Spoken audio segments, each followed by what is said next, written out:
성경대로 믿는다고 하는 사람들 중에는 재창조론을 믿는 사람들이 있습니다. 믿는 것은 자유이지만 문제는 재창조론을 더 이상 이론이 아니라 사실로서 주장하는 데에 있습니다. 여기서 더 나아가 일부 극단적인 형제들은 재창조론을 믿지 않는 사람은 마치 그리스도인이 아닌 것이냐 말하기까지 합니다. 심지어 어떤 목사는 재창조론을 믿지 않으면 그리스도인이 아니라고 말하기까지 했다고도 합니다. 과연 재창조론은 사실인가? 이것에 대해서 평범한 성도가 성경대로 믿는다면 재창조론을 믿지 않게 되는 것도 지극히 성경적이라는 결론을 이끌어낼 것입니다. 본 강의의 목적은 재창조론을 사실로서 믿는 일부 성도들이 이에 동의하지 않는, 그러나 그리스도 안에서 한 몸 된 지체들을 비난하는 것은 교만이라는 사실을 깨닫기 바라는 것이며, 우리의 구주 예수 그리스도를 사랑하는 그리스도인의 믿음과 실행에 어떠한 영향도 줄 수 없는 것들을 가지고 주님의 자녀들에게 상처를 주었던 죄들을 하나님 앞에서 회개하기 바라는 것입니다. 먼저 성경을 해석할 때에 명심해야 할 황금률이 있습니다. 어떤 성경 구절의 평범한 의미가 상식 수준의 의미일 때는 더 이상 다른 의미를 찾으려고 하지 말아야 한다는 것입니다. 다시 말해서 그 구절의 앞뒤 문맥이나 관련 구절이나 그 구절이 말하는 근본 진리 등이 분명하게 다른 의미를 주지 않는다면 해당 구절의 모든 단어를 평범하게 기록된 대로 문자적인 의미로 받아들여야 한다는 것입니다. 왜냐하면 하나님께서는 성경을 읽는 독자가 혼동에 빠지는 것을 원치 아니하셨으며 자신의 자녀들이 분명하게 깨달을 수 있기를 원하시기 때문입니다. 이러한 황금률을 바탕으로 유의해야 할 원칙이 있습니다. 먼저 성경의 교리는 성경이 분명히 말하는 명시적인 진술 위에서 정립되어야 한다는 것입니다. 성경 신자는 성경이 명시적으로 말씀하는 것과 암시적으로 말하는 것을 구분해야만 합니다. 데살로니가전서 5장 21절에서 성경은 모든 것을 입증하라고 말씀합니다. 성경은 증명하라고 말씀하지 인간의 이성으로 추론하라고 말씀하지 않습니다. 그리고 성경적인 증명은 먼저 그 증명을 시작할 수 있는 명백한 성경 말씀이 존재해야만 성립될 수 있습니다. 그렇지 않으면 제 아무리 정교하고 그럴듯하게 짜여진 논리 체계라고 하여도 그것은 본질상 사사로운 추론일 뿐입니다.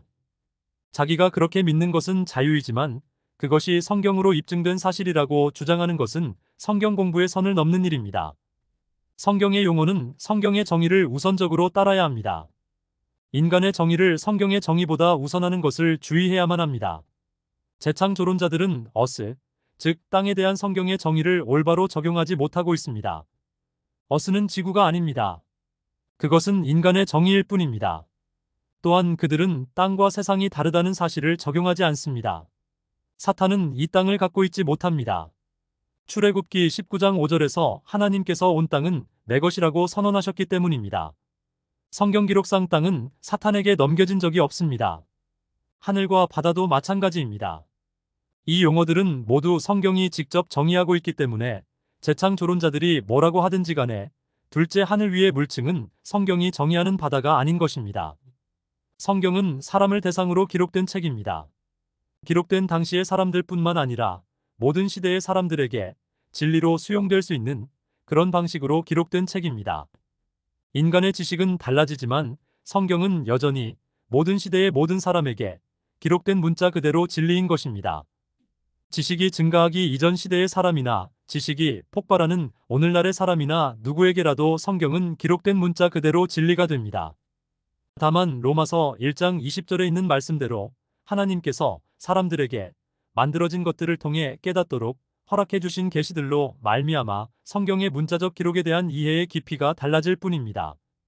예를 들어 빛은 명백한 물리적인 창조물입니다. 오늘날 우리는 빛이 적외선, 가시광선, 자외선으로 나뉘어짐을 알고 있습니다. 이는 하나님의 삼위일체 속성을 나타내고 있습니다. 오늘날 우리가 하나님은 빛이시라는 말씀을 읽을 때 우리는 과거의 사람들이 알지 못했던 빛에 관한 지식을 통하여 더 깊은 이해를 하게 됩니다. 그리고 하나님은 빛이시라는 문자 기록은 변함없는 진리의 말씀인 것입니다. 그런데 하나님은 물리적인 빛이 아닙니다. 하나님께서는 자신이 만드신 창조물에 빗대어서 자신의 속성을 사람들이 사람들의 관점에서 하나님을 이해할 수 있는 그런 방식으로 인간에게 알려주고 계신 것입니다. 만약 어떤 사람이 성경을 문자적으로 믿는다는 것을 오해하여 하나님께서 진짜 물리적인 빛이라고 믿는다면 이는 극단적이고도 잘못된 문자주의에 빠지는 것입니다. 하나님께서는 태양과 달을 만드셨는데 이 둘을 모두 빛이라고 표현하셨습니다. 창세기 1장 16절에 의하면 땅 위에 빛을 주는 하늘의 창조물들을 빛이라고 부릅니다. 이 빛을 우리는 별이라고도 부릅니다. 하나님께서는 태양과 별을 구분하셨지만 오늘날 과학의 정의에 의하면 태양도 별입니다. 또한 오늘날 우리는 태양은 스스로 빛을 내지만 달은 스스로 빛을 내지 않는다는 사실을 알고 있습니다. 그렇다면 창세기 1장 16절은 오류가 있는 틀린 말씀이 되는 것일까요? 그렇지 않습니다. 태양계의 행성들은 모두 스스로 빛을 내지 않지만 그것들은 성경의 표현에 의하면 별입니다. 성경이 기록된 당대의 사람들의 눈에는 행성들이나 우주의 별들이나 모두 빛을 내는 별들인 것입니다. 지금 우리도 망원경의 도움이 없다면 모두 빛을 주는 별로 보일 뿐 행성으로 식별하는 것은 불가능합니다. 이렇게 성경은 모든 시대의 사람들의 지식 수준에 상관없이 진리가 되도록 기록된 책이라는 사실을 성경을 문자적으로 접근할 때에 반드시 명심해야만 하는 것입니다. 바꿔 말한다면 관찰된 사실들에 근거한 이론과 수많은 관측 장비와 사람들에 의해서 명백하게 관찰되고 경험된 사실들을 부인하면서 동시에 그 이유가 성경대로 믿으려면 문자적으로 믿어야 하기 때문이라고 주장하는 사람들은 커다란 오해에 빠져 있는 것입니다. 예를 들어 지구중심론자들과 여기에서 더 나아간 평평지구론자들은 그들의 문자주의에 의하면 달이 스스로 빛을 낸다고 믿어야만 할 것입니다. 달이 태양과 크기만 다른 똑같은 별이라고 믿어야만 할 것입니다. 그래야 적어도 그들이 위선자가 되지는 않을 것입니다. 그러나 오늘날 그들 중에 과연 달이 스스로 빛을 낸다고 믿는 사람이 있는 것인가요? 이와는 조금 다르지만 재창조론자들은 하나님께서 영적인 진리를 나타내시기 위하여 물리적 실체를 사용하여 비유적으로 하신 말씀을 거꾸로 물리적인 실체에 적용하려는 어리석음을 범하고 있습니다. 바로 빛과 어둠에 대한 오해가 대표적입니다. 그리고 이 오해는 사탄의 타락에 대한 편견을 더 강화시키는 것입니다. 성경은 성도의 믿음과 실행에 영향을 주는 교리는 분명히 말씀하십니다. 이런 교리는 명시적 진술 위에 정립된 분명한 교리입니다. 성경에는 여러 가지 교리에 관한 표현들이 있습니다. 하나님의 말씀의 기초 원리들, 그리스도의 교리의 기초 원리들, 하나님의 성품에 따른 교리, 건전한 교리, 선한 교리, 너희가 배운 교리 하나님 곧 우리 구원자의 교리입니다. 이런 교리들은 모두 성경을 읽으면 누구라도 분명하게 알 수 있도록 기록되어 있습니다. 왜냐하면 죄인이 구원받아 하나님의 자녀가 되고 거룩한 성도의 삶을 살면서 주 예수 그리스도의 다시 오심을 기다리는 것에 영향을 주는 교리들이기 때문입니다. 예를 들어 창조, 사탄의 존재와 타락, 죄, 인간의 타락, 믿음의 의, 처녀 탄생, 단번속죄, 휴거, 부활, 그리스도의 심판석, 대환란, 이스라엘의 회복과 천년왕국, 큰 백보자 심판, 지옥과 불못 등입니다. 반면에 분명하게 기록되어 있지 않기 때문에 어떤 특출난 성경 교사만이 깨달을 수 있도록 모호하게, 암시적으로 기록되었다면 그런 것은 본질상 몰라도 되는 교리에 불과합니다. 그리고 이런 교리에 몰두하면 지식으로 인한 교만에 빠져들기 쉬운 법입니다. 남들이 잘 모르는 교리로서 자신을 높이고 싶은 교만입니다. 성경이 분명히 말씀하지 않고 있는데 우리가 받아들이는 것들은 본질상 추론된 것이며 또한 명시적으로 입증할 수 없는 것들입니다. 이런 것들은 대부분 성도의 믿음과 실행에 의미 있는 영향을 줄 수 없는 것들입니다. 그런데 실제로 이런 것을 구분해서 가르치는 사람이 거의 없습니다.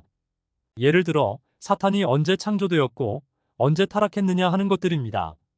사탄의 창조와 타락에 관해 추정해 볼 수 있는 구절들은 창세기 1장 5절을 비롯한 몇몇 구절들이 있습니다. 윌밍턴은 천사의 창조가 6일 창조 기록에 언급되어 있지는 않지만 욥기 38장 7절에 의하면 4일째에 창조되었다고 설명합니다. 그렇지만 어떤 이들은 같은 성경 구절을 갖고서 다르게 해석한다고 덧붙입니다. 즉 욥기 38장 3절에서 7절은 땅이 창조될 때에 천사가 있었다고 말하기 때문에 천사들은 첫째 날 창조되었어야 한다고 설명한다는 것입니다. 그렇지만 욥기 38장 7절과 조화를 이루면서도 천사가 창세기 1장 1절 이전 영혼의 시기에 창조되었다고 생각하는 이들도 많이 있습니다. 재창조론자들은 사탄의 타락이 창세기 1장 1절과 2절 사이에 있었다고 여깁니다. 재창조론자가 아닌 성경학도 중에서도 이렇게 믿는 사람들이 많이 있습니다. 그러나 윌밍턴은 모세가 사탄의 타락을 창세기 2장과 3장 사이에 위치시켜 놓은 것으로 보인다고 설명합니다. 자, 성경대로 믿으려는 올바른 자세를 갖고서 성경을 연구하는 사람들 사이에도 이런 차이가 발생합니다. 이유가 무엇일까요? 간단합니다. 성경이 명시적으로 말씀하지 않기 때문입니다. 사탄이 언제 창조되었고 언제 타락했느냐에 관한 진실은 우리 성도들의 주님께 대한 사랑과 섬김에 어떠한 차이도 만들어내지 못합니다. 만약 이런 종류의 것들에서 자기가 명시적으로 입증한 것으로 여기고 이에 동의하지 않는 다른 지체들을 나쁜 성도인 것처럼 매도한다면 그런 사람은 성경을 공부하는 마음의 동기가 무엇인지 의심을 받아 마땅합니다. 바로 이것이 성령께서 여러 가지 것들을 분명하게 기록하시지 않은 이유가 아닐까요? 성경 신자가 어떤 성도인가는 성경이 분명하게 말씀하지 않는 것에 대한 그의 태도에서 드러나는 법입니다. 성경대로 믿는 성도가 되기 위해서는 재창조론을 믿어야만 한다고 은근한 암시를 주는 사람들의 주장은 교만에서 나온 헛된 소리에 불과합니다. 이런 교리들로 자신들을 특화하고 더군다나 다른 지체들을 비난하는 것은 성경적으로 죄라고 할 수 있습니다. 재창조론을 믿지 않는 다른 지체들을 비난하는 재창조론자들은 자신들도 실제로는 입증할 수 없는 것들로 그리스도 안의 형제들을 비방하는 죄를 짓고 있는 것입니다. 재창조론을 믿거나 믿지 않거나 죄가 아니지만 재창조론을 믿지 않는다고 비난하는 것은 죄가 될 수 있습니다. 많은 재창조론자들이 재창조를 믿지 않는 사람들의 논리를 이해하지 못하고 비난합니다.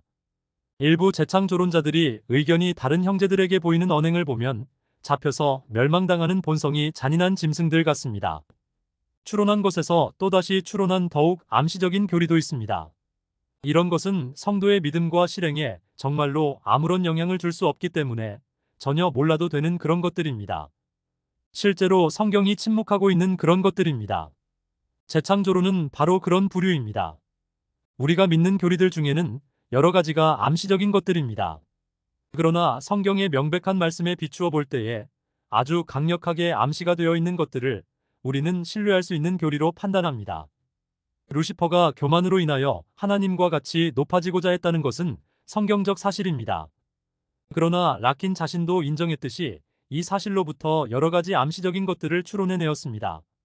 그러나 루시퍼가 사탄이라는 주장은 엄밀히 말하면 암시적인 진술에서 나온 추론입니다.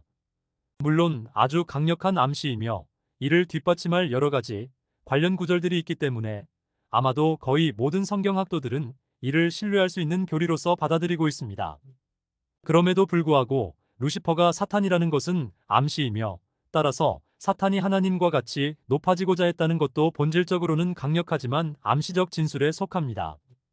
라킨의 주장에서 이를 제외한 나머지들, 즉 사탄이 한 무리의 천사들과 최초의 아담 이전의 땅을 책임지고 있었다는 것, 사탄을 벌하기 위하여 땅을 혼동의 상태로 만드셨다는 것, 그때 사탄과 천사들의 3분의 1이 하늘로부터 내쫓겨져서 둘째 하늘에 거하게 되었다는 것은 이보다 훨씬 미약한 추론입니다. 하물며 재창조론은 성경에서 단 하나의 명시적 진술도 찾아볼 수 없는 아주 미약한 추론에 불과합니다. 다음 시간에 이어서 재창조론에 관하여 구체적으로 살펴보도록 하겠습니다.